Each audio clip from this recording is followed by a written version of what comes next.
All right, so what we have been doing quite some time now. Well, when I say quite some time, we've been preparing for what we thought the governor was going to be giving us, and then on the 17th, a few days ago, the guidelines came out. So, the 145-page document, I forward that to all staff, but it's also Syracuse.com. It's very easy to get the 145-page document. Also, there is the actual plan in itself, that when you go to the portal, that's due on the 31st. It must be submitted for all school districts in New York State. I'm going to be putting something out tomorrow, because I wanted to wait for this board meeting, that kind of gives a 30,000-foot view to all staff, to parents, basically talking about a link to the 145-page document, just in case they couldn't find it. But then, even more importantly, they will see exactly what the criteria is that has to be submitted and approved by the state regarding the plan. So there are mandatory assurances. I just quickly want to say the categories. Communication, family and community engagement, and there are 5 assurances for that. Health and safety, mandatory assurances. There are a total of 20 assurances there. The next one is facilities. There's mandatory assurances. There are a total of 13 assurances there. Child nutrition. There are a total of 8 assurances. Transportation, mandatory assurances. There are a total of 18. Social emotional well-being, there are a total of 4. School schedules, there are a total of 8. Attendance and chronic absenteeism, there's 1. Technology and connectivity, there are 3 assurances. Teaching and learning, there are 6. Special education, there are 5. Bilingual education and other languages, 3. And teacher and principal evaluation systems, 1. Final one is certification, incidental teaching, substitute teaching, mandatory assurances, there's 1. So if people are wondering how does Central Square come up with a plan, I wanted to be completely transparent to show them of the restrictions and regulations that are put in place. I also wanted to say that it is very clear it's not a 6-foot radius, it is 6 foot. I want to give kudos to Aaron Phillips and our Director of Facilities, Paul Brissett, went to the buildings and literally put circles and counted off 6 foot. If the kids here 6 foot, they started at the walls and they made their way in. And it looks all the classes aren't the same size classrooms, but the overall average was about 11 to 12 kids per classroom doing it the right way. We are going to have extra furniture. The furniture can be used as barriers as well. The state said 6 feet. Once they're 6 feet apart, they can take the mask off. It's 6 feet, or there's some type of barrier, and they can take the mask off. We understand at the elementary level, you're going to have situations where teachers are really going to have to see their lips. Anybody that knows reading instruction, the kids have to form, they have to look at the teacher, especially the younger grades, and how they are, enunciating, forming their lips and their mouth to form things. So we're investing in clear shields for the, masks for the teachers. We're also going to have shields. But again, if you're 6 feet away, they can have the conversation like we are right now. So then the question was, who do we bring back? We had a teacher survey for distance learning. We went through that. Many, many responses, hundreds of responses from teachers. Thousands of responses for the distance learning survey from parents. Thousands of responses from the parents/guardians for the 6-question reopening.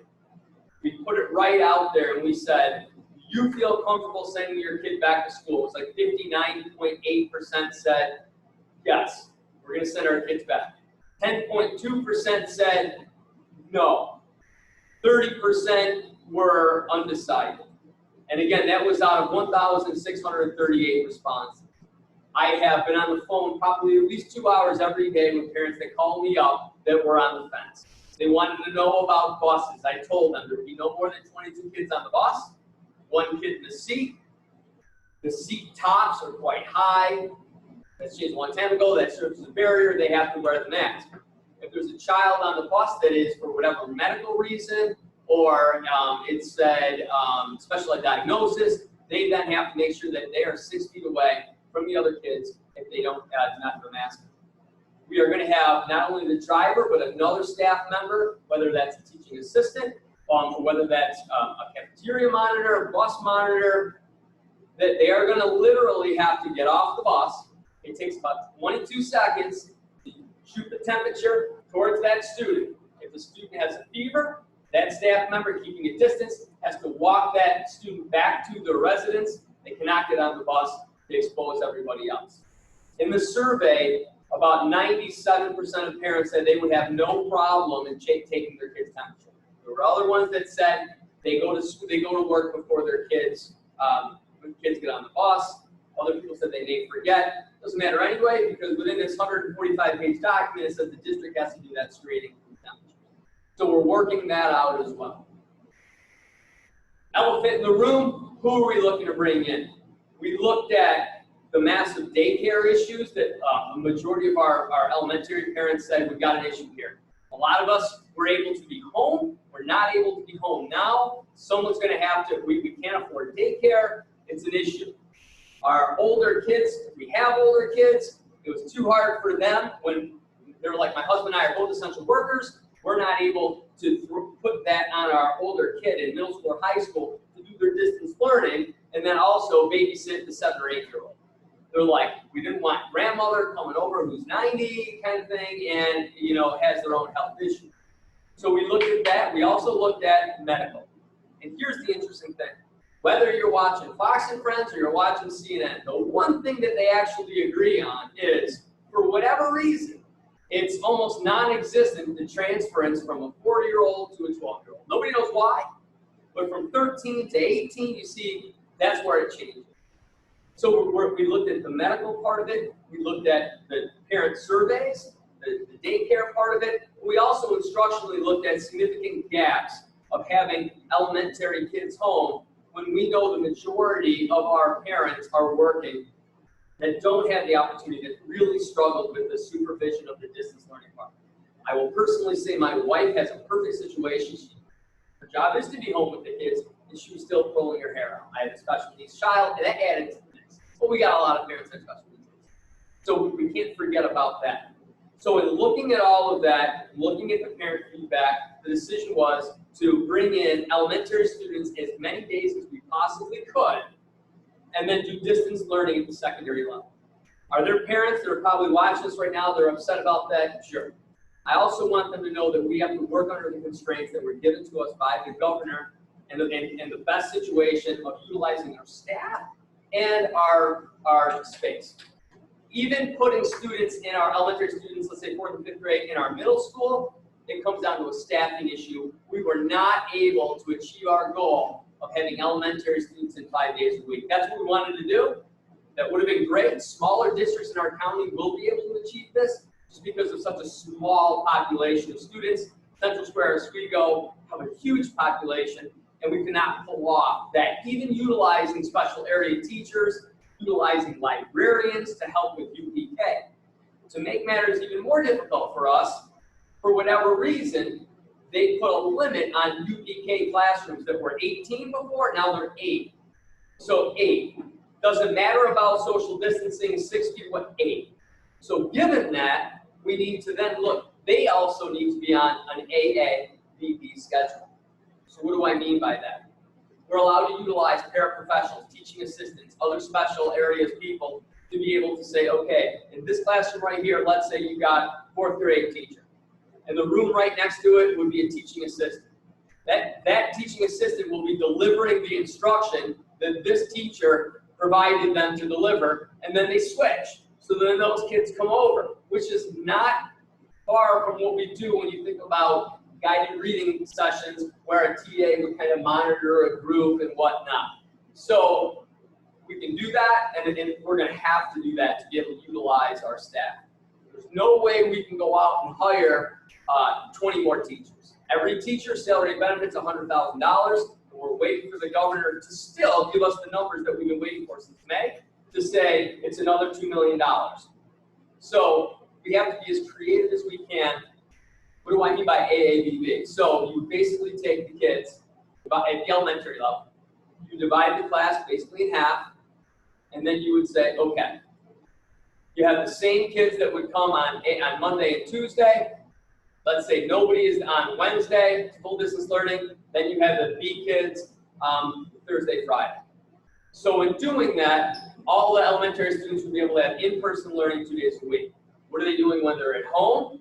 We would shorten the schedule. They would be done at 1 o'clock. They have to leave to get on the buses. We still have contractual obligations that we have to abide by for our teachers, and we have to be realistic because we are going to have some parents. I already know this. We put the survey out. Parents have called me and said, "Mr. Palumbo, you guys have been great. Your teachers are phenomenal. I just don't feel comfortable. My wife is recovering from cancer. I'm recovering from cancer. I've got massive diabetes, blah, blah, blah. I don't feel comfortable sending our kids." Here's the deal. We're in the customer service business. There's no way as a superintendent I'm ever going to say, well, it's all or nothing, and you got to homeschool. Because those kids are our kids long term. And we already know right now that parents are saying, we're working. We have no one to be able to do that. So that we still have to be able to provide that distance learning. The parents have said, thank you, we appreciate this. If we feel more comfortable in October, then we'll send the kids back in. I said, absolutely. We give it a teacher a record from the beginning, and we go from there. Those teachers will have time, figuring they may have 1 or 2 kids in their class for distance learning, and they'll be given that time to be able to do that. The other big thing is, so the secondary would be full-on remote. The caveat to that is we are having our principals zero in on those students. We already have some data, but we need to be accurate with phone calls, making sure that if it's 15 to 20 kids in each building, that they don't have Wi-Fi, depending on whatever. If they do have cellular, we can provide with a hotspot. If they don't, we are going to be bringing those secondary students in and providing them with supervision, because that's also part of the plan, the connectivity part. We can't just do what we did before, make copies, deliver to their house, and hope they get it. The state has cracked down on what we need to do for providing for all students for equity. So that high-need special education students will also be in more than 1 or 2 days a week. We're looking at that as well. So again, AABB, there's going to be parents that are saying, I can't, no, we're not able to do this. That's the best that we can do, and that is utilizing our special area teachers and our TAs. It's just a staffing issue. And so, that being said, I feel pretty comfortable that our distance learning is going to be much more improved. I want to go on record to say the teachers did a Herculean effort in switching overnight on the 13th of March to be able to do that. With that being said, we know that the bulk of instruction was more like posting assignments for Google Classroom and Schoology. There were definitely very creative teachers that were able to post videos of themselves and whatnot, but we are moving towards an LMS, learning management system called Canvas. Again, would we have loved to have a lot more time? We could have sat down with teachers. We could have got more buy-in with that. Yes, I'll say it right to the computer screen. But we're building a plane. That plane was taking off. We had to put things in together. The customer is not the principal. It's not me. It's not the teacher. It's the student. It's the parent that has to look at the platform. And they were pulling their hair out of all the different apps they were trying to figure out. And we have to look at our customer as the 85-year-old aunt or grandmother that's supervising the kids, or the daycare facility that's got our kids that's trying to figure this all out. Is it optimal to go? We did the best that we can do given the situation and the circumstances and the timeline. Some of the teachers that maybe didn't want to go to a new platform, some of them have really bought in, which is really exciting because they're sharing with me the capabilities of providing synchronous, which is live instruction, and asynchronous instruction. So there's the 30,000-foot view. What's the priority for in-person in rest of the elementary? Severe special ed and and students that do not have internet access.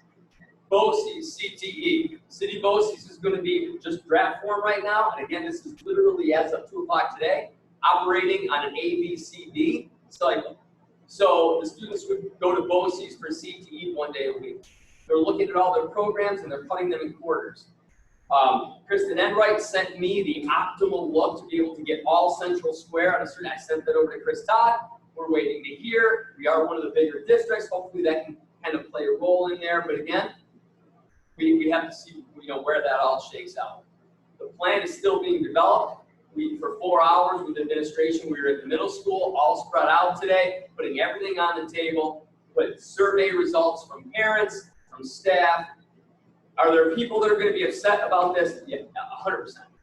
I have no problem talking to staff members, talking to parents, and we're going to be putting something out that really shows the why we made the decision that what we made, and then what else we can do to accommodate those parents that I can tell you right now that are going to be struggling. And my hat's off to them, because a lot of them are essential workers. They need to be at work. They're struggling to be able to afford, especially they keep saying that $600 is going away, additional help. My wife was unemployed, now she's back. We're struggling. We're going to do everything we can. But again, the numbers are the numbers. UPK limited 8, classrooms 12 at most. And we're going to be doing temperature checks. We're going to be all of these things that are still coming out right now. What do you do if a teacher tests positive? If a student tests positive? All of those things will not be a Central Square decision. That's literally going to come right down from the state, and the protocols and reporting and the closing of a building and the sanitizing and whatnot. It's not really going to be an issue at the secondary level because it's going to be distance learning. That's pretty much where we're at, 30,000 foot view, because we just got this on Friday. So many questions, but my biggest questions are this. Number one, all this is laid before you. We know that. We're trying to react, but was there any discussion around is the lift or the possible results? What I mean is, everyone I've talked to seems to agree that no one in education seems to think that we're going to go more to figure out those 4 weeks of actual whatever version we come up with. It's going to be shut down. Just saying, that's the prevailing thing. So is it not better? Was there any discussion around should we even plan for that? Or, for instance, instead of, for argument's sake, let's say it's going to cost $1.5 million in adapting to meet requirements that are put before you, you're better off adding to pull people in early, or to not bring kids back and do PD with teachers, do virtual learning, all that stuff. And again, I'm not poking holes in the plan. I'm just wondering what the thought. No, so I'm glad you said that, because I'm not going to propose the exact change of the calendar, but I will be coming at the next board meeting with a change to the calendar. Take 2 staff development days from the winter and front load them, which gives us a little bit more time without students, so the teachers can be really comfortable with the new LMS called Canvas. They say that it only takes an hour. I don't want to do that to our teachers. I want them to be very comfortable. They say within an hour they'd be able to figure out how to deliver instruction, make their videos and whatnot again. I think that besides just the LMS, this requirement right here, there's the communication piece, and literally forget about instruction, but everything that the teachers need to know regarding the social distancing, all the factors that are in place about, what to do within their confined area with students, that in itself is going to take time on those days. To go to your other question, and looking at the survey responses, the majority of parents were saying, we still want to try it. So if, let's say that's not the case, Andy, let's say we get into October, it doesn't get shut down. And the other districts are running their elementary classes, which is a huge help for those parents that need that, and for those kids that are sitting home regressing. So part of me agrees with you saying is the likelihood that October, November, second wave hits, boom, boom, boom, and we're back. But as a superintendent, I can only make a decision and a plan based on what we have, and that is doing everything that we're allowed to do, because I feel really bad for those parents that are saying, we have the opportunity, and we're not even going to explore that, which is making it impossible for us to do our jobs, because they've said, we're going to be leaving our 8-year-old alone. I can't consciously know we're going to be leaving a child alone if we don't try to do it.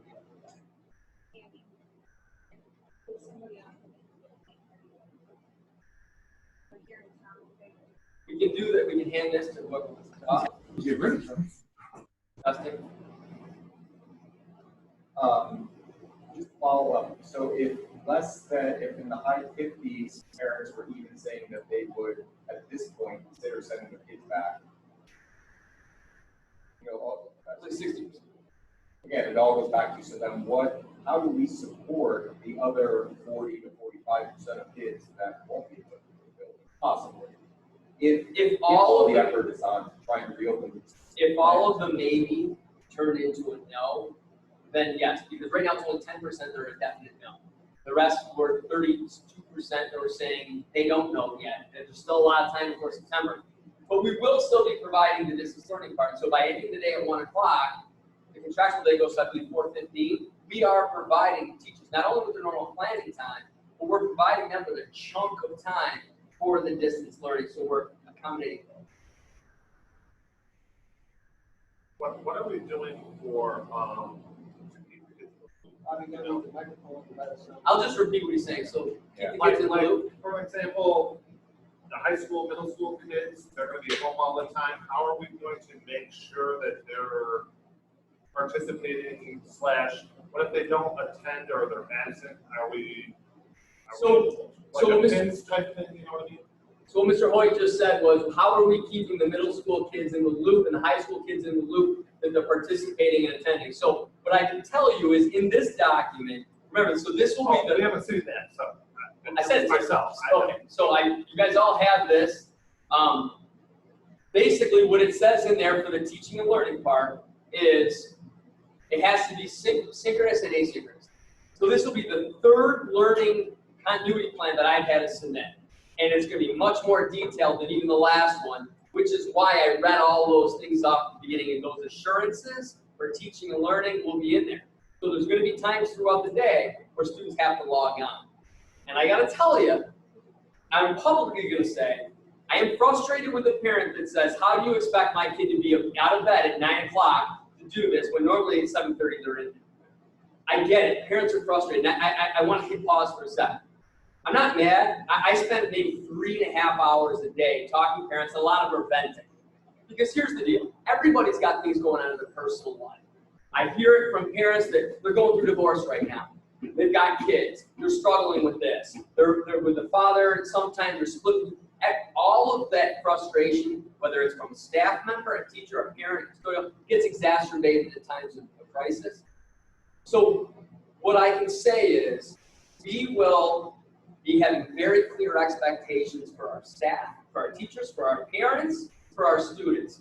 So there's going to be times where the students synchronously are going to have to log on, middle school, high school, get that 30 minutes, let's say, of instruction, direct instruction. And for the kids that can't do that, they're the ones that we're going to be busing to bring here, social distancing, to be able to do it. Well, I just was wondering, like how in the past, like if my son was absent, I got a text message, I got an email, my wife got one. Are we going to get that same? Yes.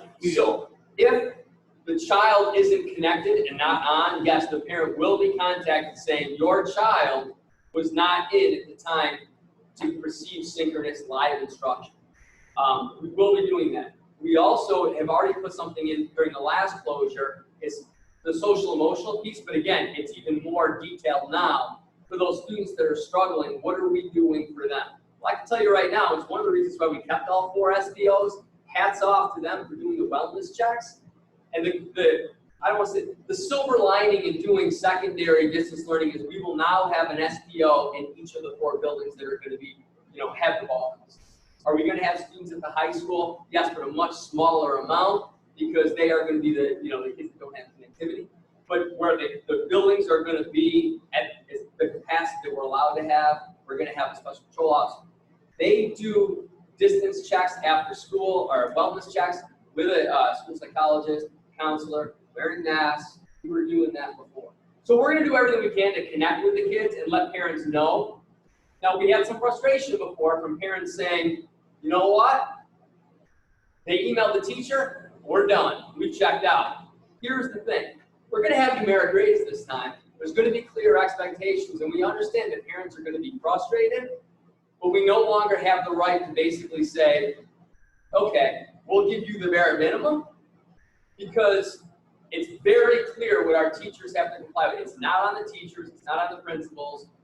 The state has really laid out what the requirements are, and they're not bending on those requirements. But to answer your question, we are going to be in really good contact with the parents of the middle school and high school, well, with all of them, but especially them.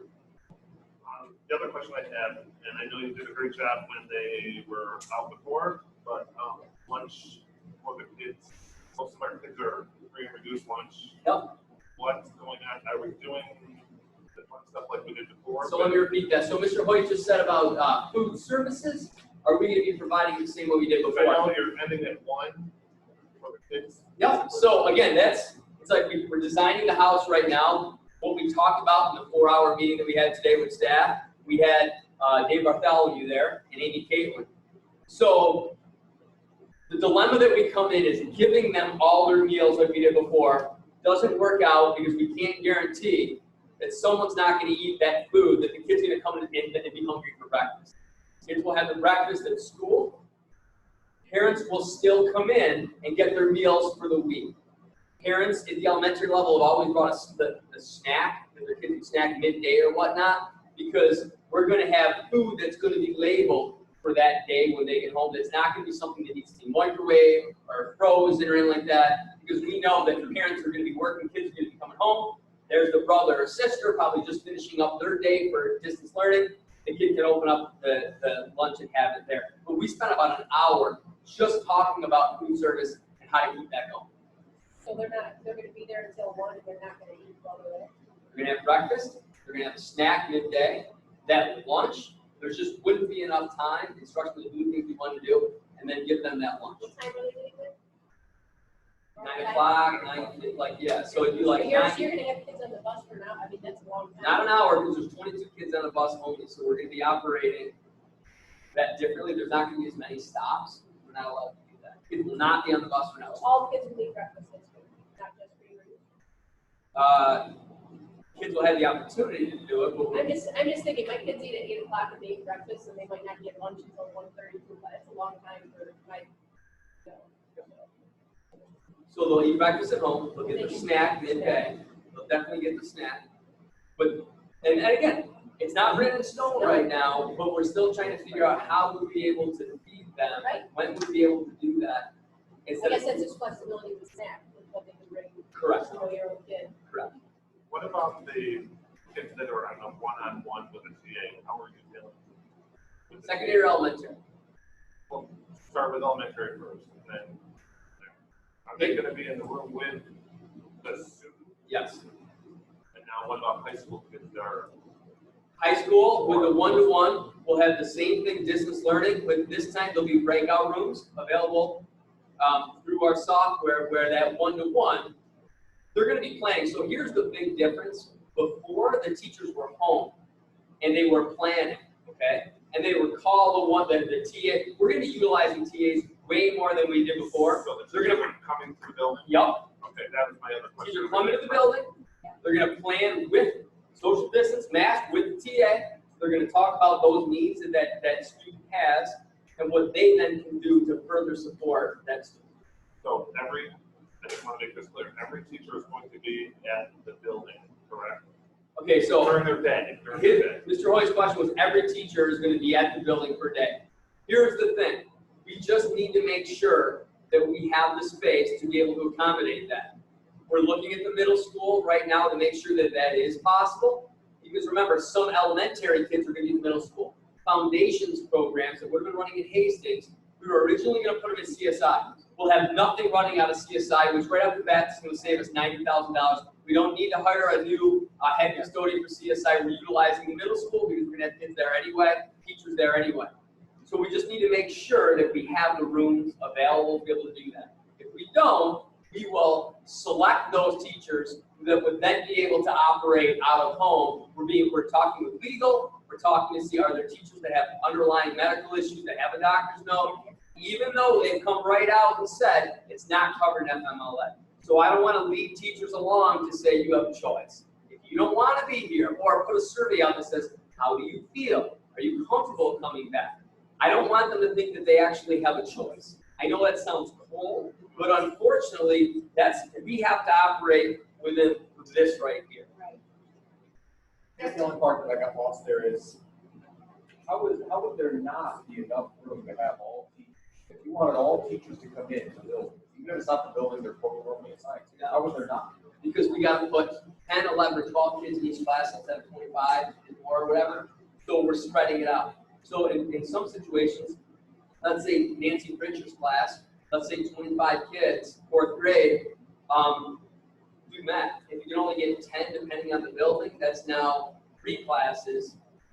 Right, I get that, but there will be virtually no students in the middle school or high school or CSI. Like I'm just saying, why couldn't they just? So we will have students in. Sorry, am I hearing you right? We will have the foundations programs for Hastings and other like high intensity needs special Okay, areas. yeah, high school, CSI. Yeah. I'm just exceeding. It seems like a lot less than there would have been if the students were there. Sure, but when you do the math, and Erin Phillips, I can put her on here, when you do the math and you actually look at all the classrooms, you space out that need, it becomes a staffing issue as well. But I could have Erin or Connie jump in right now. The question is, why would we not be able to accommodate all the teachers coming in, whether they have students or not? And I know it was a measurement. Go ahead. The teachers to come in. We've got teachers within the district that share. Can you hear me? Not really, hold on. Hold on. It's as loud as it is. Hold on a second, Erin. No, I mean, it was way louder before, remember?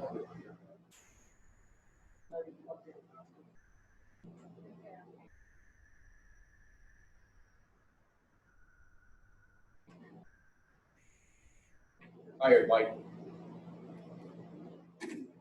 All right. The associate. Erin, can you hear me? Can you hear me? Sorry. Hold on. Okay. Go. You hear me? Yes. Oh, yeah. So you want to know why they can't all come in district-wide? Yeah, so what Andy's saying is, we had this conversation today in the middle school. Why would there be a conversation about a possible lack of space for middle school teachers to be able to come into their classrooms for virtual learning for their kids at home Or any class. or any classroom? Why would there be an issue if we're utilizing all of our buildings except for CSI? Well, because we've got classrooms that are going to be used at the middle school now for elementary, middle, and high. The foundations programs and some of the special ed programs are going to be used. Right, I think, so I guess. You're coming in and out, Erin. Andy, are you talking about each having their own classroom? I mean, why couldn't the No, teachers come in and reporting share? into the a classroom? building. Why No one's couldn't gonna they- be in the gymnasium, right? Right. We're gonna have So why- social distancing and 40%. That's what I'm saying, so if you've got 4. I said that, so here's the problem. In our gymnasium, it's a massive echo because with some districts that are much smaller, they're literally roping off part of their cafeteria and part of their gym.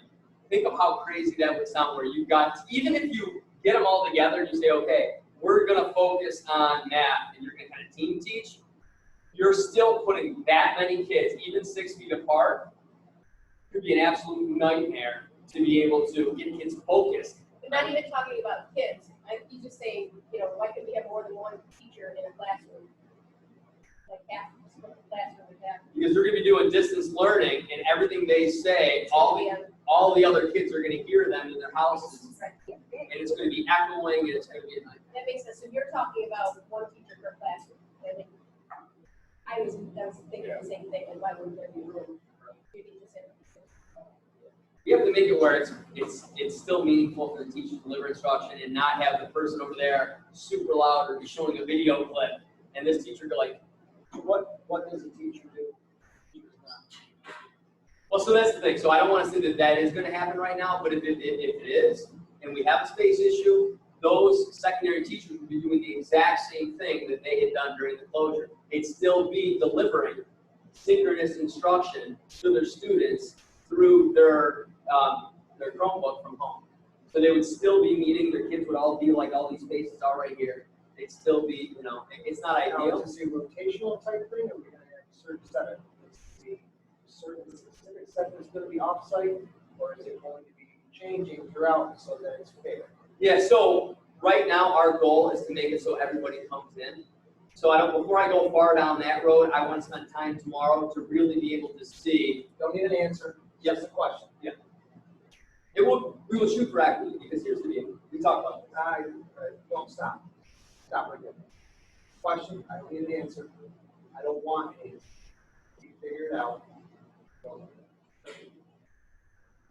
Yeah. Can you reiterate too, I was concerned about like the our at-risk staff, that they are all aware that there's no FMLA or anything? So what Lori Wood, board member, said was our at-risk staff, whether it's through age or underlying health issues, it's not covered in FMLA. I have the conversations with the dollar regularly, I had it again today. Nobody has contacted her yet. Again, it's one of those unfortunate things that I've been given the rules, I've been given the restrictions. I feel like I'm cold and insensitive. I'm trying to find win-wins along the way. But here's a situation where if someone's not able to come in to do it, then you're talking unpaid leaves. That's all the guidance that we've got right now regarding. Yep. How's IT dealing with this? How's the IT department gonna deal with this? Is it gonna be the same as it was before? What is parents, I mean, that was a big issue that we had before when we first switched over, was parents didn't know what to do, how to get a hold of people if they had, I'll just say, sign that issue. Is that gonna be a arena still, or is it? Yeah, I mean, I want to give credit to our IT department that did do a pretty good job. I talked to parents, we joke about that, put in a ticket, but there were parents that said, put a ticket in, and it was solved like within the hour. So I want to give credit to Raina and her group for being very quick and diligent about answering those problems. But yes, we're not only going to give training to the staff regarding Canvas, but we also want to have a document for parents that says, here it is. It's going to be a lot easier for the parent to try to have to, think about it, if the parent's got a couple kids, they may have to try to figure out 20 different apps, 3 different learning management systems. They're pulling their hair out every time they got to jump out to YouTube to pop back in. It froze. It's craziness. We think by having this is going to address a lot of those parent issues where they were struggling. Is it going to be perfect? Absolutely not. Are there going to be teachers that stumble and we're going to be there to support them? We're going to be there to support parents. Are there going to be people that are angry and just vent? I've been dealing with that every day. And I mean, it is what it is. Yeah, I got just a couple of questions. Is that, I get this is brand new, right? This plan, you guys are trying to put this all together. You need to have, define what success is, right? So if I ask how many kids actually attended the online learning, what was the percentage of the strength, their quality of improvements, upgrade, how many data got? How did they score? What we're doing effective, right? So look at you got a whole bunch of kids who aren't going to come to school. The whole thing about echoing things we've been virtual quite a bit. Get a set ahead of it. We'll take care of a lot of that. Okay, so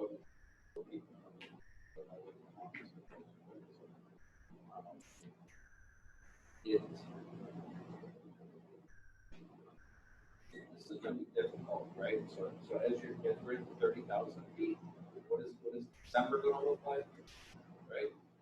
If people won't be there, we will be there, but in December, where kids will be there, right? This is a big differential learning. I've thought about this meeting, how it's going to go. That some kids are going to be very successful at online, some are not. How are those identified? How is that going to be addressed? If you're struggling online, you're not attending classes that you should. Profile what is it might not be, it might not be successful. My time to sit down here. Kids drop off for a reason. They're not successful. They're not doing well. What's going to happen? And you're giving us a huge list. lift, right, in the springtime as far as what had been done. Then you're kind of got through it. But was it success or not? I don't know if it was. Now we're starting a new school year. We got a few weeks I'd love to have it. You guys had to really start 6 or 7 weeks ago. Start thinking about December, what that's going to look like going forward. So hopefully stuff again, we can get it back in. That's going to be success. Yeah, and I can say this, is it going to be equitable? There's nothing that we do in a plan right there that's going to be equitable for every single household. My wife stays at home, she's with my kids, vastly different than I know the majority of situations are, where parents are both at work, they're struggling to figure this all out, and there's no way. Well, Tom, I get all that. I've heard scenarios, I understand all, there's a million scenarios. Yep. But what you've got to define like $30,000 cars. This is what we're going to do. This is success. This is working, right? Because you looked at it, you had a whole bunch of different platforms, you adjusted it, wrong at practice, right? So that's a step forward.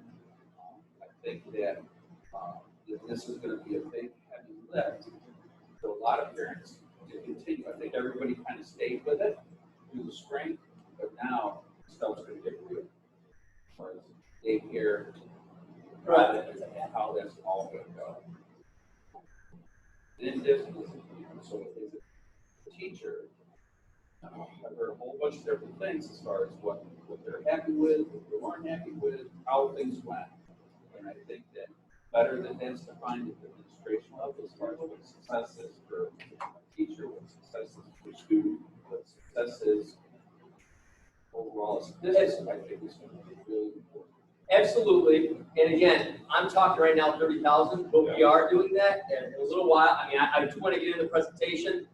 Connie did a really good job explaining to all the administrators how the grading is going to be, and I think parents will be very happy to hear how we're going to be doing that throughout the whole week, and then that's going to turn into like semester grades and whatnot, not based on one assignment, but whether the student is getting the standard or not. So a lot of districts actually went to that before COVID even happened. But to your point, yes, whatever we do, we got to measure it. We got to be able to see if it's effective, and if it's not, what do we do? So taking a look right here, elementary instruction, what we just talked about. And art, music, be teaching virtually. So when we're having the kids in, it's the core academic areas are going to have to be our most focused areas. And the reason for that is, even with band and instruction, they already have, when you go through this, you'll see the restrictions with lessons, and they're saying when kids are singing, and what that does is a lot different than kids just speaking, and they put so many restrictions on that as well. So what you can see here is the day, 9 o'clock, 1 o'clock, teacher day is on there.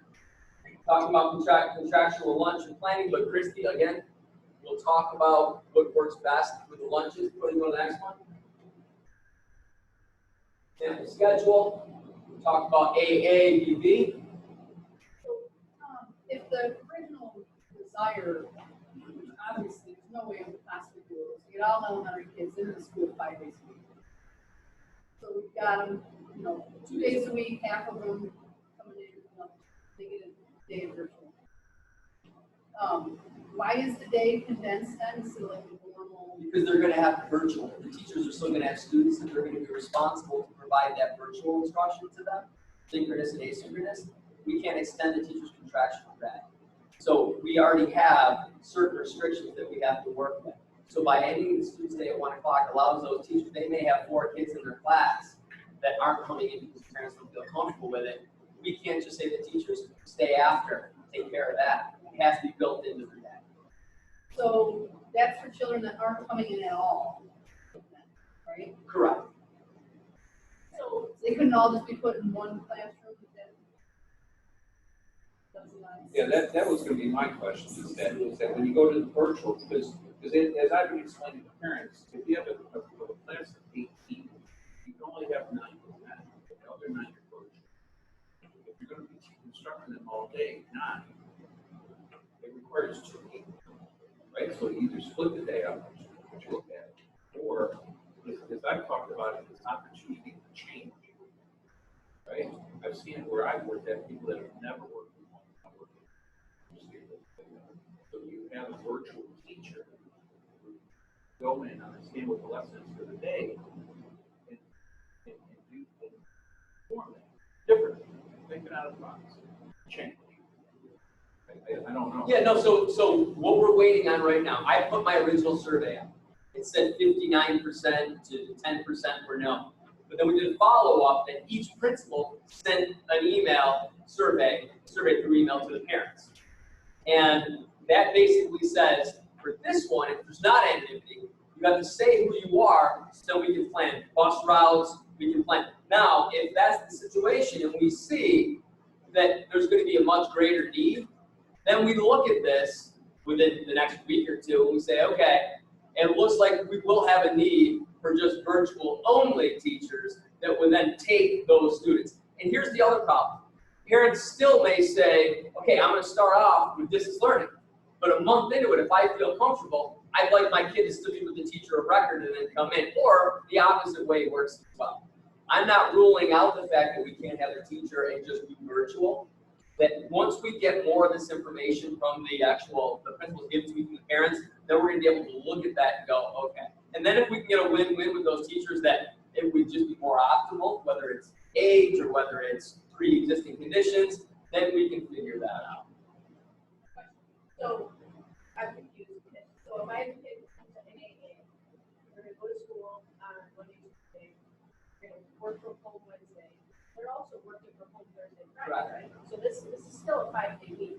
So the teacher in their afternoon 1 to 3 or 4:30 is going to be teaching the kids that are on the other day. 100%. So it's not just the kids that are Correct. opting not to come in at all. Correct. It's the entire class. Correct. It's So they really, have 3 days of virtual. Yeah. Not self, like, hey, we gave you on your AA day, we gave you everything. On your BB day, when you don't come in, you're on your own doing what we gave you. there could be one of those days where they're doing on their own asynchronous, they're watching a video clip, they're seeing how to do, they're practicing, and then the next day, at let's say 1 o'clock, that teacher would then be on, checking in, providing that feedback and instruction.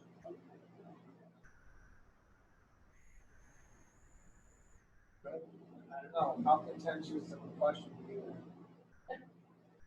More of a statement. Yeah. It's contentious only in that, and if you can see me online. No, because I respect everything you're doing. I'm not trying to question it. It's truly a question that doesn't need to be answered right now. You guys will consider it. But at what point is it diminishing returns? Like, to me, you're talking about K through 5, 2 days a week with, let's go on the positive side, say 70%. Okay? But there are expenses to a lot of other things that are happening. So I think you guys are trying to do the absolute best you can with the plan, but Again, looking at the survey from the parents, and personally speaking, there's a huge disconnect with the elementary kids that don't get an opportunity to go in, see their teacher, see their classmates. That's huge. So there's a level of reading instruction, even though it's going to be half, when I say half, it's going to be 2 days a week instead of 5 days a week. There's going to be some of that instruction with that because the gap at home is so great from what parents are able to provide their kids from household to household. So I still feel, as superintendent, if there's still an opportunity to get those kids in twice a week, it's far better than saying at the elementary level, we're going to go full on. I feel that, so the administration. Yeah. My concern is with like kindergarten, 1st grade. I volunteer in a kindergarten class, and there's no way that these kids are going to stay apart. I just do not think that with the mask and everything, I just don't feel that the mask thing is going to work for them. Only because they want to be with their friends, they love their friends, they're, talking and all this stuff, and it puts rigidity on them, I just think it's going to be very, very tough for these kindergarten teachers and for grade teachers. Duly noted. Again, I'll go back to say, we still have to give it a shot. I am pretty amazed at what the kindergartners can do and what those kindergarten teachers can do when it comes to providing structure and how quick they've got. Even kids that weren't even in a pre-K system. Hats off to those kindergarten teachers, how quickly by week 2, those kids are single file line, they're doing everything. I still feel we gotta give it a shot. I mean, there are parents screaming out in those survey responses saying, at any instruction, we don't have the capability to teach our kids how to read. It's breaking our heart, and we're seeing the gaps. Anything is better than not seeing their teachers at all. And they'll have like 12 kids instead of 20. True. I did hear though a lot of that feedback from those stars. Just, the surveys were being answered, but it was also a lot of, especially the elementary, was a lot of phone calls. Well, what's the same? If I want my kid to go back, but if the day looks like my kid wearing masks, not being able to run down the leg, that's not the quality yet. So I mean, there's just a lot of. So what Chance Nickerson just said was, what's the quality of the day gonna look like? You know, and parents have contacted her and they said, what's that gonna look like? That we need to know. And I've had those conversations that some parents have said, can you do a video? So parents said, we'd like the video, do a video, show what they would look like, show a couple classrooms. So Chance, to answer your question, as long as the kids are 6 foot apart, the mask can come off. And if you think about it, like what Kathy said, you're not gonna have 20 or 21 kindergartners, you're gonna have 12, maybe 10, depending on the room size. And the kids will be able to take their masks off. If the teacher's gonna get close, they gotta put their shield on, their mask. We got some play there in what masks they use. But overall, is it gonna look the same? No. And I don't want any parent to think that the buses are gonna look different. One kid in the seat, kids getting their temperature checks. All of this is not gonna seem normal, but if we're gonna make the best of it, given the parameters that we have.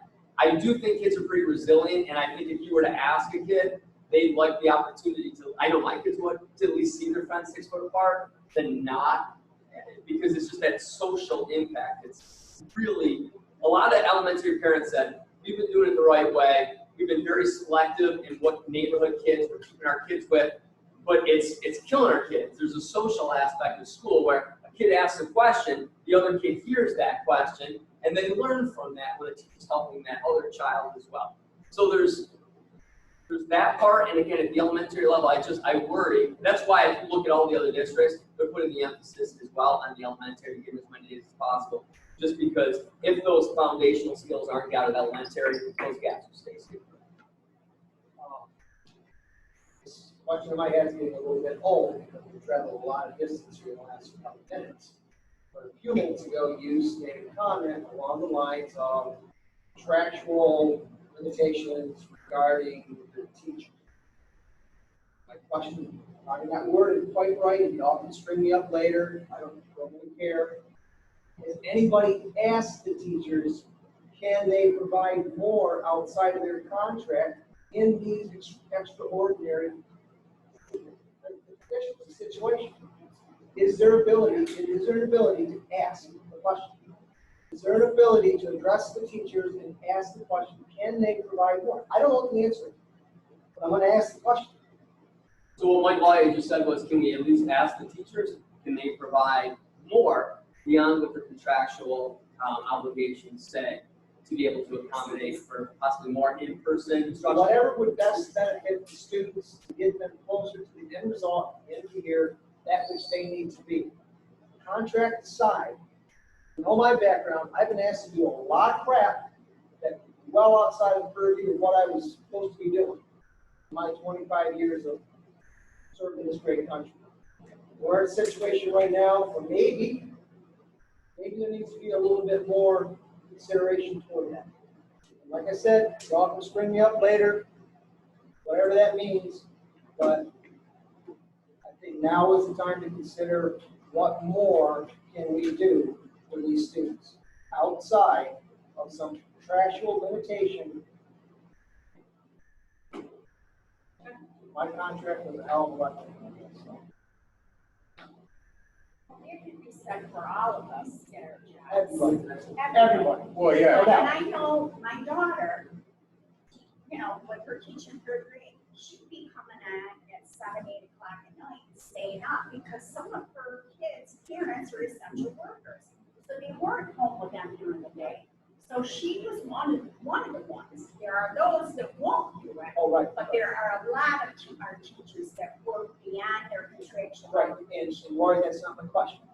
My question was response to the limitation placed in the content of this statement was due to the contractual limitations.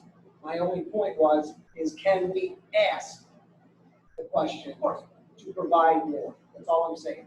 Whether we can or can't, I don't know. Your daughter did more, went above and beyond without getting asked by the sound of it. And we asked the question, can we pose that to the teachers union and say, can you guys address this and come up with maybe a recommendation? Is it a yes or a no? Is it middle of the road compromise? I don't know.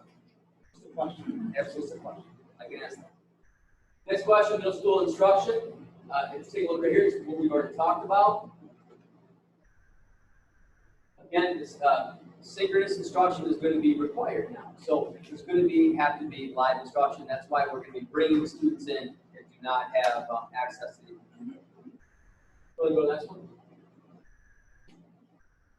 There's a sample schedule of a middle school student. So Tom, we're being a little slow with this. I think just because the way the previous slide said, students will be instructed with asynchronous, 2 words, on Monday, Tuesday, Thursday, Friday. So they're actually coming online and going into a virtual classroom at those times. Right? So when students are getting asynchronous, it's already been taken, it's already been forwarded and sent to the student. Right. I'm just trying to figure out this one. It's not asynchronous. It's a, 1 word, space, synchronous, Yes. 2nd word. So that's live instruction. Yes. So Monday, Tuesday, Thursday, Friday, they're going to have 30 minutes actually coming online, virtual in a classroom together. With Synchronous the teacher. instruction, correct. Copy that. Thank you. Yep. Sorry, you were saying a space synchronous. Yes. I was being a little slow. Go to the next one, Pro. And there's a teacher sample schedule. All right, Pro. High school instruction, combination of both. See a lot of similarities we just talked about.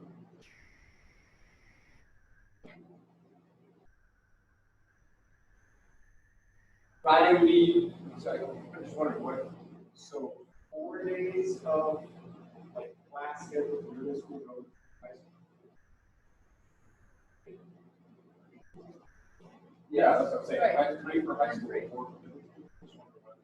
I believe you can make up with team teaching in the middle school compared to the different single groups and whatnot in high school, but I can ask you. And then finish up Friday that's when they make up all the work, that they need to be able to do. Next one, Pro. That's the high school sample schedule. And again, at the high school, it's a little bit different, Andy, where you have the credits. You have to be able to have graduation, the actual course that you need for the year. Just to clarify, so for the high school, are we going back to non-block? Correct. Those are traditional 9. Yep. So everyday music. Correct. Pro. Special education, again, that's the faith is free appropriate public education, meaningful parent engagement, collaboration with CSE, CPSC, and program providers. We've moved a couple things around to be able to accommodate parents a little bit better with special education when it comes to their IEPs. A monthly model makes it much more cleaner and easier for parents. As you see, special education inclusive programs follow each individual hybrid model. An example of those inclusive programs like the foundation program. We will actually have a legit resource room program established. Special education classes were utilized in the middle school for daily in-person special education instruction and related services for children with significant needs. And again, with a 145-page document, they were a little bit more specific on what we need to do for our special needs students. So Tom, OTPPs teach all those services that are going to be provided. They are. So Question here, Dr. Collins, from Steve Pash was OT, PT service providers, are they going to be provided in person or are they going to be like teletherapy? You want to jump on? Sure. So can you hear me? Can everybody hear me? Okay. So we had a subcommittee for special education and we've met, and I want to thank those committee members who are on the meeting tonight. I see some of you here with me. And our related service professionals that met on that subcommittee and who worked collaboratively with me. And through the spring, the state has allowed us to really look at our children who need related services on a case-by-case basis. So what we will be doing is looking again this school year at the children and their needs and determining which children we can service through the virtual model, which children could be serviced in the hybrid model, and which children will need their services on an in-person basis. So we will be looking at each child individually and determining on a case-by-case basis how to best service those children and families. Our IEPs are written in our related service realm on a monthly basis. So each child, when it comes to OT, PT, or speech, have those sessions delineated on a monthly service model. So our related service providers will determine how best to service those children on a case-by-case basis. Thank you.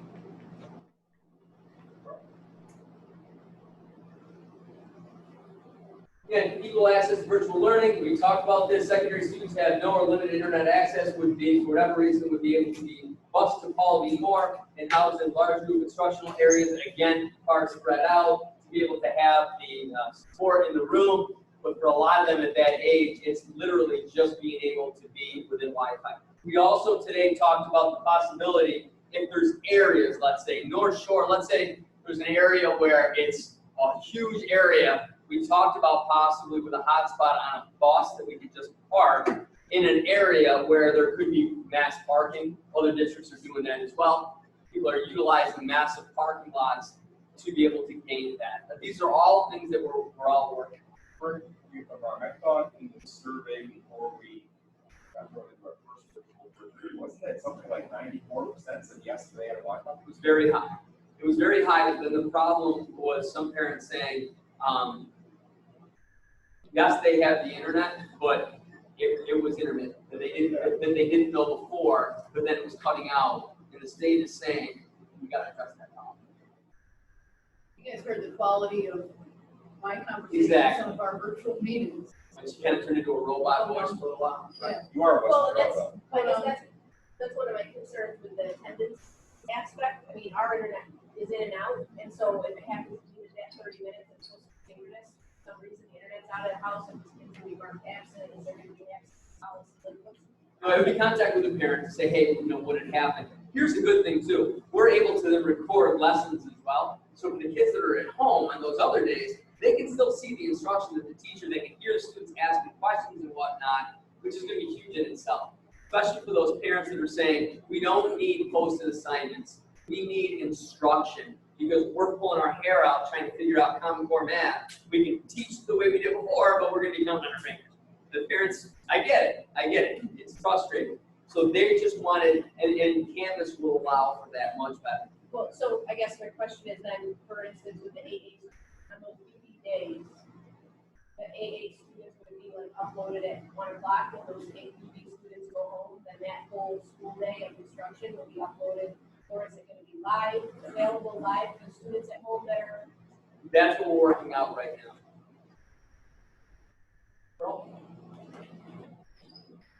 And we talk about Canvas. This kind of talks about it right here. The rationale with the closing of schools due to COVID and the uncertainty of reopening. It was imperative to this provide instructional opportunities. Google Classroom was not made to be able to provide instruction distance learning class. Teachers really like it. If you ask the typical teacher, hey, what do you think about it? I love it. I don't want to change. But if you look at the survey from the parents, there were some teachers that definitely went above and beyond and used that platform for ways that it wasn't meant to be. They were very creative in how they would take video clips and embed things and whatnot. But the typical person, it really was more just posting activities instead of the ease of embedding your actual lessons that they're able to watch. What, like, you were just essentially, or any idea percentage-wise, how's using Canvas before now? That's a great question. Arena, before I have you answer Andy's question, he said before COVID, were anybody using Canvas? I did just talk to Lynn Dowler, and she said that one of the teachers new on our staff was excited about Canvas because they actually used it in her past district. And was like, I'm more than happy to be able to show the capabilities of this. But Arena, you can jump on now. Did you hear what Andy's question was? I think I did, so I'm going to answer, and if I didn't catch it, completely repeat it. So in our search, Canvas is used by Syracuse City, and it's used by Watertown currently. It's also used by other people have friends and relatives or people who work in other districts and colleges. It's used a lot in the post-secondary world as well. So for example, Kathleen sitting right there with you, her daughter uses Canvas in her nursing program. So she had experience with Canvas. Did I answer it? Yep. Okay. Is that replacing like everything? So Google Classroom, Schoology, School Tool, all that? Well, no. School Tool is always part of it. That's not a learning management, that's a student management system. But regarding, there's ways to be able to, and tell me if I'm wrong, so what she just said, Arena, was, will Canvas then replace Google Classroom? Google Classroom is free, it didn't cost us anything. But do you want to talk about how they align? Sure. So Canvas is a learning management system, meaning it manages all learning. School Tool is our student information system, and that's all our data. So they're not the same product, but they do integrate together so that when we set the system up, and Kathleen, again, she's sitting with you, she'll be doing a lot of this work, the classes will be rostered out of School Tool, so teachers don't have to do it. It's also going to integrate with School Tool's gradebook, so teachers don't have to put the grades in Canvas and then put them in School Tool. They can just do it once and it flows over. So, so we'll talk about Google Classroom. Oh, Google Classroom. So Google Classroom will no longer be used because it's literally just a posting system, but everything a teacher has made in Google, so all the documents, the videos, the forms, the assessments, all of that can be used in Canvas. Anything people have created in Schoology can migrate to Canvas, so we don't lose anything. So, Arena, for a parent perspective, would it be fair to say that if you're talking about content or assignments, it's Canvas? If you're looking for the results of work already done, it's School Tool? You can actually get it in both places. So parents will have the ability to still use School Tool on their, the parent portal, or there is a parent app for Canvas, which will give them the same thing. So now that we've made the decision, we'll be prepping some videos, and I think Tom alluded to some, handouts and guides for parents. We'll be setting up some learning for kids, and of course for our staff. Thanks, Brandon. So is Canvas web-based, cloud-based? You said it's Canvas web-based, cloud-based, or? It's web and cloud. You access it through the web. It'll be a single sign-on with Google. Everything is stored in the cloud. So we don't have to rely on our server. We're not relying on the server. No, nothing's housed here. Yep. All right, next one, bro. CTE, as we talked about before, again, tentatively today. I also jumped into a Chiefs meeting at the middle school remotely, and that's when he talked about going on a 4-day cycle, getting the kids there. They would stay there all day. While they were there, they would build in a study hall part of it, so those students that are missing their synchronous instruction would still be able to then asynchronously get whatever video was being covered. We understand that some kids literally only come to Paul V. Moore for BOCES, and we don't want to try to fit a square peg in a square hole. Did I say that word? Round. Whatever. Yeah. Every kid's different, and we want to be able to still allow them to have their passion. All right, bro. Social emotional mental health. We talked about this family outreach program that we developed, subcommittee. Kristen Enright, school psychs. That's going to be huge. We talked about that before, Randy, with the level of disconnect. What are we doing for the kids' social emotional needs? And again, that's required in the document.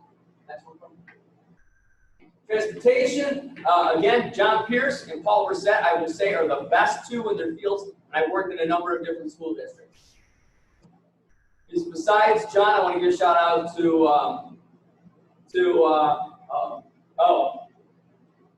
Yolanda Bertrand, who is phenomenal. She is equally, as important as John in putting these routes together, and they've been looking at that right now with TransFinder. We have a system that can literally identify where all these kids are to help us with our routes. And, as you know, it's not going to change. They're going to go to the furthest distance and work their way in. All right, bro.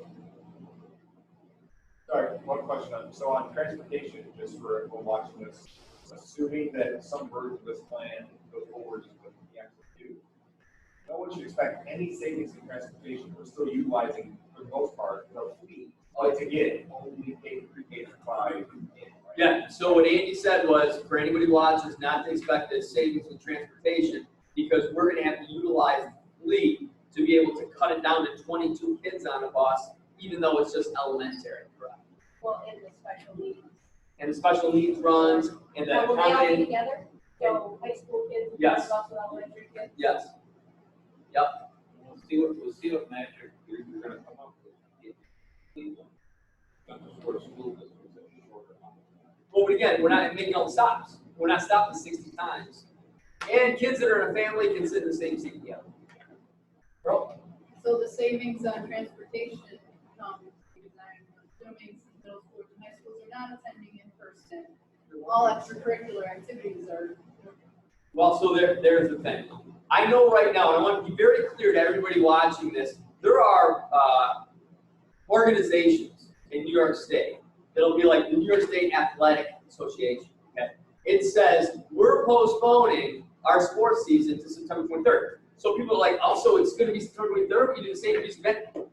No, it's great that they want to come up with these arbitrary dates, but until the governor says, I'm going to allow for this, they can put a date all day long. Doesn't mean that that's going to be the case. I personally will find it shocking if any sports run or any like band type thing, marching band, all that stuff happens this year. I would be shocked, given what the governor has done so far, if that actually happens. Same with clubs and activities. Correct. There'll be no 5:30 bus run, things like that. Right. Until the day comes when we can bring all students back into the building, how do you possibly say that we're going to do extracurricular? And I know that's not what you're saying, but yeah, basically until the governor, Correct. let school districts run school districts. It's not going to happen. But for the world watching this through Zoom, we're not doing this to save money. We're doing this because that's the requirement of the government. But basically speaking, there's probably not gonna be any savings really advisable. We don't know. I feel like there's gonna be expense. Don't even worry about saving, because it's just because it says that we're doing less, We're doing more. we're doing more. Mike brings up a good point. I know there was a number, there was like 1.7 million that the head of the school superintendent's group had put out with the PPE, with the cutting a third of the bus, kids can be on the bus in a classroom, spreading kids out, things like that. The cost of Canvas is like $60,000. That is both sustainable, so that instead of pay 75% of that, but still, they come up with it year one. All of those things, but to Mike's point, yeah, it's going to be not cheap, We're not not saving safe. it, we're not talking about saving anything. Take that right off the table. Yep. Yeah. Saving, we're not saving anything. We're talking about getting the kids back to a level of proficiency, and it's gonna cost money, it's gonna take time, it's gonna take a hell of a lot of work. Period. Yeah, and what scares me, right, is when you look at the data, if you're involved in 2 after-school activities, what we have a higher grade for you, right? The data show that. So you take away what's going to be the risk of taking away the after-school break, I think. That's how we that grade break down. Oh, yeah. Yeah. So So that and I'm not. No, I was saying gonna that- repeat it so they can hear what you said. Yeah, I get it, so it worries me, right? Because that, to me, that's one of the results of what we gotta do. I understand we gotta do it, but December was. So what Steve Patch just said is just to make it a point on record that we know right now from the study, the data that proved that kids that were more connected in a band, in a club, in an activity did far better than students that weren't. So we know that that's going to be an issue. We've heard the president say that where, some people are worried of sending kids to school, but there are a lot of other huge issues not sending kids back to school. So we know that's an issue and there's going to be negative effects to that, 100%. Next, custodial maintenance. Again, they're going to be disinfecting as per the CDC guidelines. We have those Clorox 360. It's not called Clorox, but that's the company. And it's pretty impressive. You can spray it in a coffee mug and still drink out of it. You don't have to close Chromebooks, teacher stuff. It's pretty impressive to be able to hit down the buses, hit down the buildings and the classrooms. There's no doubt about it. This is going to be a monumental lift for all departments, especially our maintenance. Yep. The ionized machines I use them, are awesome. Just walk around, look at the backpack, the handles are, they got those switcher stickers. And to Mike's point a little while ago, They really do. that comes with a price tag. Yeah, there is a price tag, they're expensive. Yeah. But you could do this area, for maybe 15, 20 cents. It's that good, I was saying. Next one, bro. District offices, open as usual, PPE. So the other thing, board, is that a little bit of cost savings, again, as we talked about, CSI will be closed. That means we won't have to hire a head custodian. There'll be savings there. There'll be savings with the stipend about having the secretary in the building. Right. So Those savings are gonna be eaten. 100%. So when I say savings, cost avoidance is the better term. What are we talking about? All right, bro. Again, this is draft. Things are literally changing as we speak. That's why coming out with an actual plan to give you guys what is possible for today. I just want to give credit to the teachers that have volunteered to be. There's like 56 teachers that volunteered to sit on these different committees. Hats off to the administrators that we would have normally taken vacation time. Not. We said we were. We're working. Everyone's doing the best that we can. We can sit here and you guys are doing a great job asking the questions. That's your job. You represent the community. But in any plan, in any district, there are going to be people that can look at this and say, this won't work. That's not going to work. This is going to, and some things won't work. Some things will work. It's going to be the ability to be flexible. That parents will see that we're trying our very best, looking at that data with the elementary, what we're trying to accomplish here. And just know that it's not Central Square. It's every district in New York State is struggling with the same thing. Camera or microphone? It's both. Okay. Well, no, just want to make sure that the staff hears. See, that's it right there. First of all, thanks for all the work on the plan, and don't take anything that we're saying as we're not trying to rip it apart. We just, Tom's point, literally, while I've been sitting here, probably 16 different messages, right, through lots of conversations on this.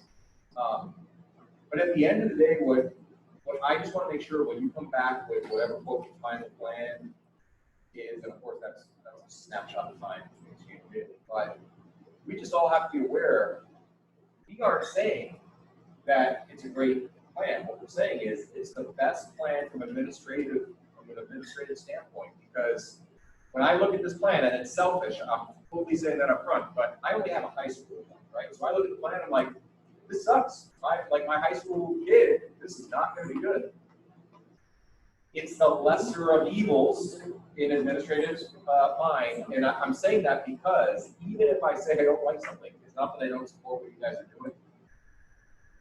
Everyone's going to be dealing with unmet expectations, and I'm happy, and that's not. I'm glad you brought that up because there's probably a lot of parents watching this going, I don't have my kids in elementary anymore. But all the research shows there's gaps, the way the mind develops. If they don't have certain skill sets before they get into middle school, they're not going to achieve those. And then it's an uphill battle for the middle school, high school teachers to try to get. Yep, good point. All right. Anything else? All right. Thank you, Tom. We're moving into reports. No unfinished business, but Any topics? No, I just wanted to give kudos to the SROs. I've heard from at least one parent that there were some congratulatory notes going out, handwritten notes. Seniors keep them blocking their future endeavors, and it just goes to their the quality of the SROs we have. What I think about those kudos. Those, Christian Fishman just gave kudos to the SBOs as they have written many handwritten letters and parents to comment. I'm very fortunate to have 4 SBOs. I'll do a couple of quick updates just for everyone to know. Pearl's going to work on scanning it in tomorrow. District resident forwarded some sort of article. I haven't had a chance to read it yet, but so we'll make sure you all get a copy of that. And I think it was just basically for information, right? Something about technology and how it's happening and good. So that will all come over to you. Want to simply point out that if you get the chance, put on your lobbying hats. Our New York State legislators and senators are pushing legislation to do an incentive. I cannot wrap my head around this, but if you're 55 or older and 25 years in the system, or, no, I'm sorry, 50, I think, or 55 years old and 10 years in the teacher retirement system, they want an incentive to give credit and basically full retirement. In a time where we need more teachers than ever and need more experience than ever, they want an incentive to get people on the system. I don't understand what's going on. Whose birthright idea is this? I can tell you that. And you also have to understand, from the standpoint of the teacher, they've got family, they've got the retirement that they've worked in for. There are people in districts, including ours, that are retiring now because they look at their last 3 years and whatnot, and they know, well, we're not going to have band or we're not going to have sports, so that's actually long-term. I get it. I mean, those are factors that every teacher in every district, when they're close to retirement, are looking. I am sad to say they're both upstate New Yorkers. Senator Joseph Griffo of Rome and Assemblywoman Marianne Jones from Marcy. So, baffling and unbelievable, my humble opinion. And then finally, I'll forward you, I just got before this meeting, but Mrs. Haskins, we had put together a synopsis of a question from the board as far as BOCEs and costs and what they're doing. So I'll forward you the response, but I'll just give you the summary, which is in the same boat we're facing, right? There is no savings. In fact, it costs a heck of a lot more to do what they're doing. On a really good note, though, she did update me and say that BOCEs doesn't control whether or not the students get their certifications, for instance, in nursing, welding, those sort of things. And without the hand-on instruction, they were just at the time. The certification agencies are finally starting to address that now, so there's some hope that they actually will get that. So they'll get as many kids as they can. Some of them, are already out into the workforce and kind of past that point. But I'll forward you that info. So, any other topics? Anything you want to bring up? Well, since Tim's not here, I'll go on the record. On the record. I think what we're seeing here is a stepping stone toward 100% virtual education, controlled, possibly at the county, certainly more possibly at the state level. I think we're treading on real thin ice. I think we're on a slippery slope, and all those sayings that go along with that kind of stuff. I think we as a public need to be very cautious of where this is leading us, where our, I use the term extremely loosely, where our state leadership is taking us. And if there's ever an opportunity to make your voice heard, now might be the time, because 6 months, a year, 2 years from now, it's probably going to be too late. I think we are at the precipice of seeing a lot of what we enjoy as a school district being taken away, shuttled off to other levels that you, the taxpayer locally, right down the street, 50 yards from the school, will have zero control over. This is it. This is the start of it. And I hope Tim is proud of me. So, and King Cuomo, and you know what, a certain part of my anatomy. Yeah, chance to It's more complicated than a 174-page document.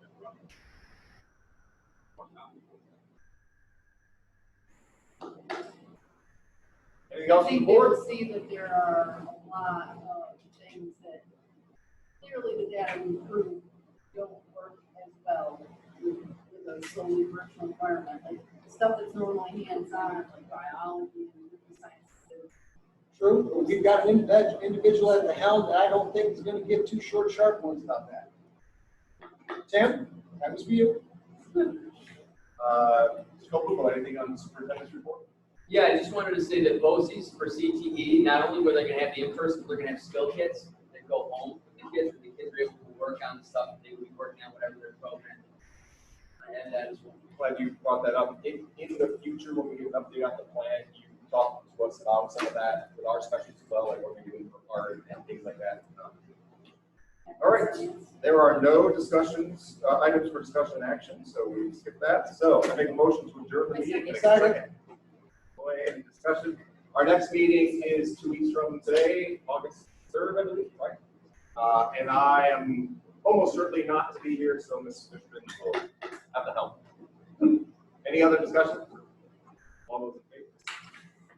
Thank you for Yeah. everybody for Thank you. watching, all 86 of you. Take care. Wow. It's probably all teachers, because